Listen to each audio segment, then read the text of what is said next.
A cura interior pela palavra de Deus. Lição 1. Queres ser curado?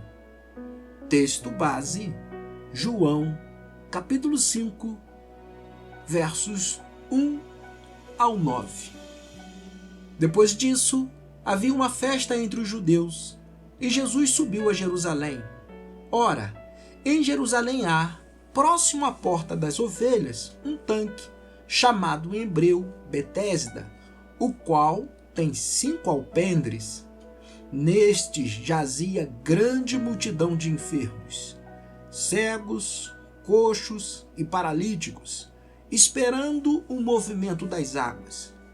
Porquanto um anjo descia em certo tempo ao tanque e agitava a água, e o primeiro que ali descia, depois do movimento da água, sarava de qualquer enfermidade que tivesse.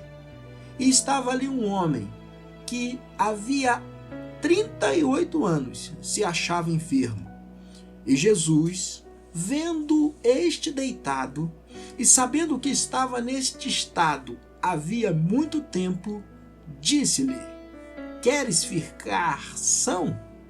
O enfermo respondeu-lhe: Senhor, não tenho homem algum que, quando a água é agitada, me coloque no tanque, mas enquanto eu vou, desce outro antes de mim. Jesus disse-lhe: Levanta-te, toma tua cama e anda. Logo, aquele homem ficou são, curado, e tomou a sua cama e partiu, e aquele dia era sábado. Na busca de conhecer a vontade de Deus para as nossas vidas, certamente nos surpreenderemos com a sua bondade, seu cuidado e com aquilo que Ele tem preparado para nós. É comum um homem experimentar dor e sofrimento por ignorar a vontade do Senhor ou simplesmente rebelar-se contra ela.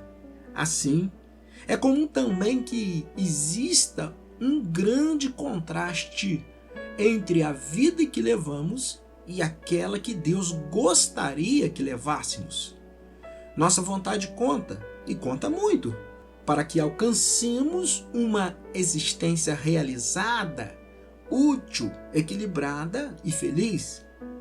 Diante da presente situação do ser humano e dos propósitos de Deus para ele, a pergunta feita por Jesus ao paralítico de Betesda foi: Queres ser curado?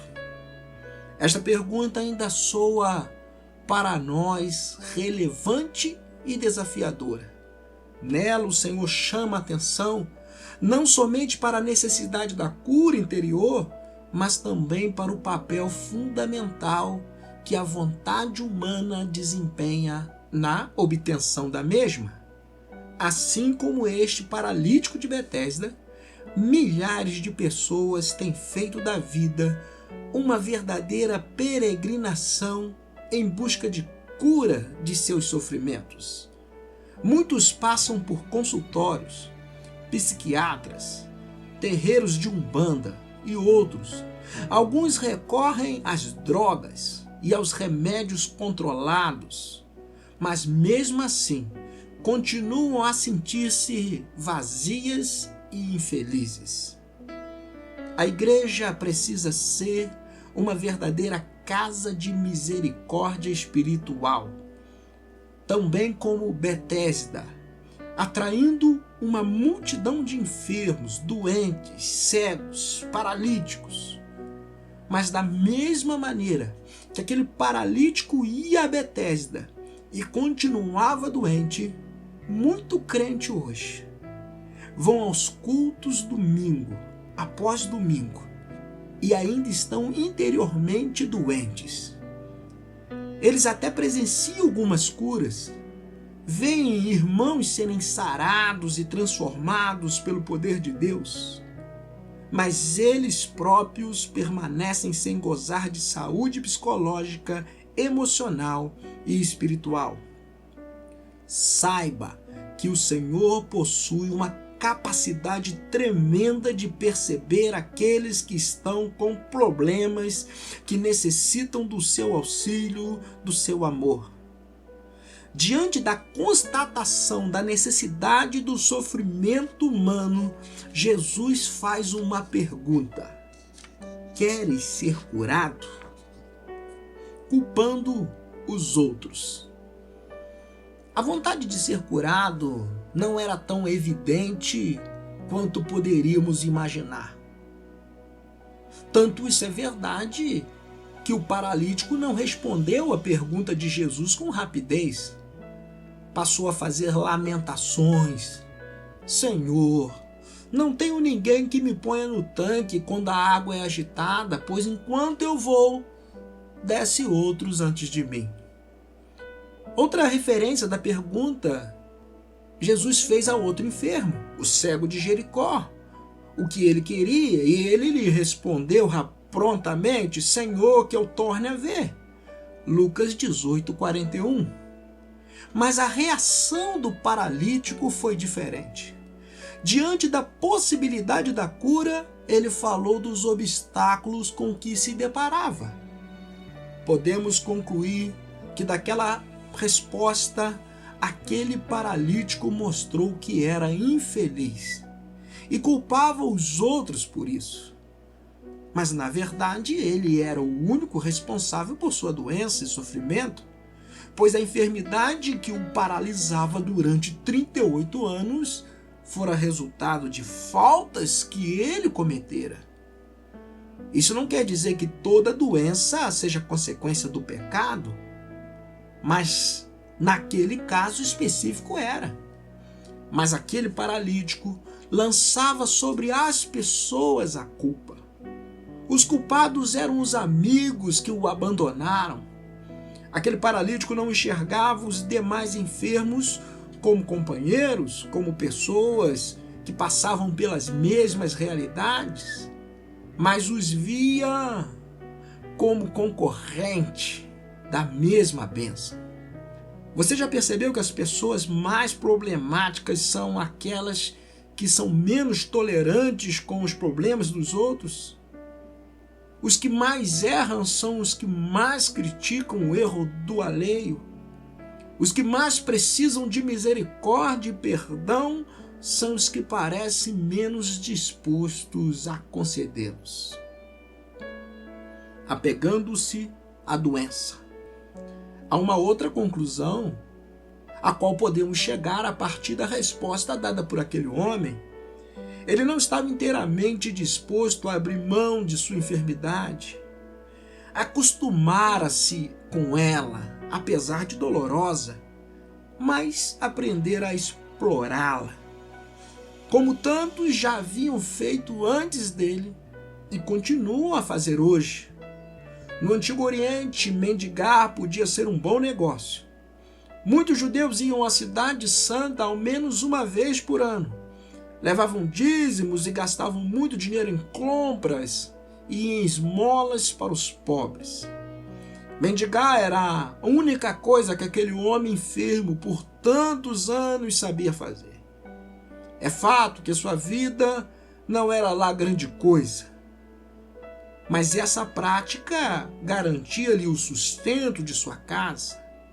Agora curado, ele não poderia mais depender da caridade alheia para sobreviver. Isso parece até estranho, mas por mais dolorosa que seja uma enfermidade, às vezes conseguimos extrair algum proveito dela. Quando isso acontece, não ficamos dispostos a abrir mão dela. Queremos ser curados, mas às vezes não queres ser. A cura interior e a luta interior. Muitos de nós, para sermos curados, sarados, temos de enfrentar uma batalha interior. Isso implica em abrir mão de todas as vantagens que a doença nos traz. Tem até pessoas que não sabem viver sem sua enfermidade. Alguns utilizam-se da enfermidade como um veículo de comunicação, uma porta aberta para fazer contatos, conversar com médicos, receber a visita de filhos ou parentes. Mais cedo ou mais tarde, as pessoas se cansam de tanta lamentação e se afastam. Mas existe também aqueles que se utilizam da doença na sua relação com Deus. Seus tremores, palpitação, são todo o conteúdo de suas orações. Mas ser curado implica em assumir a responsabilidade pela própria vida. Se você quer culpar seus pais, seus vizinhos, Deus e o mundo pelos seus fracassos e sofrimentos, então nunca será curado, pois precisa da sua mágoa para viver. Deus tem uma palavra de cura para o seu coração. Ele tem o poder de nos consolar e minorar nossas dores nos momentos difíceis. Leia Salmo 119, verso 50. Deus tem o poder de cicatrizar nossas feridas antigas. Queres ser curado? Queres ser curado? Perguntou Jesus ao paralítico de Betesda. Essa é uma indagação que produz esperança e que apela para a vontade humana no seu grau mais elevado. É também uma pergunta que aponta para a soberania e a autoridade de Cristo. Só quem tem o poder de curar pode ousar fazer essa pergunta. Queres ser curado? Indaga-nos hoje o Mestre, despertando nossas mais profundas esperanças e apelando para a nossa mais resoluta vontade e para a inteireza do nosso coração. A saúde da alma é o ideal de Deus para todos os seus filhos. A cura interior é uma herança que Ele conquistou para nós na cruz. Leia Jeremias 29:13.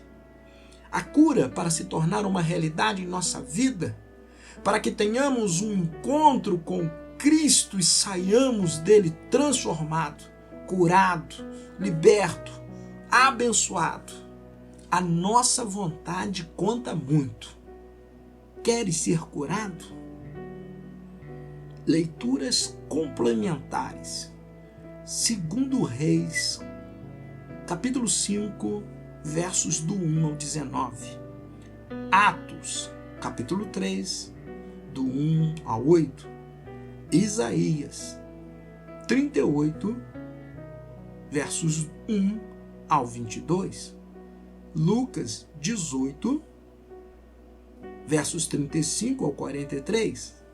João, capítulo 4, versos 47 ao 53. Que Deus abençoe o estudo da sua palavra.